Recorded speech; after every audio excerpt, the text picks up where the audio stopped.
Right, I guess we can all agree that Windows 11 Start menu is too big, almost taking the entire space on the desktop. Now, I'm going to show you how to seamlessly downsize this giant Start menu. Let's go. First of all, going to download Windhawk. Click on this download icon. There we have it. Run the setup.exe. Click OK. Next. Choose yes when you get that notification. Next, install it. Click finish. Now here is the Windhawk homepage. To proceed, click explore.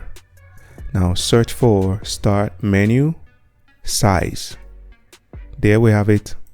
Click details, install it. Once we're done with the installation, go on to settings. This is where you get to change the width and the height.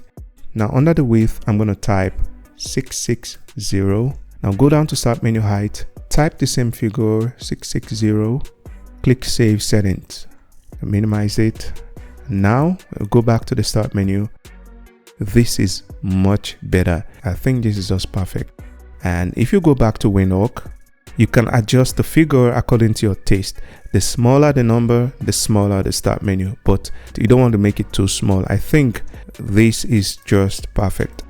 If you want to go back to the default Start menu, go back to Windhawk, click on disable to disable the mode, and that should disable the mode until you re-enable it. If you want to remove this mode completely, you can just click on remove and the mode is going to be removed. So if you don't want to use Windhawk anymore, uninstall it just the way you uninstall every other application. So that's going to be all for now. If you like what I'm doing here, subscribe to this channel, give this video a like, and also share your thoughts at the comment section.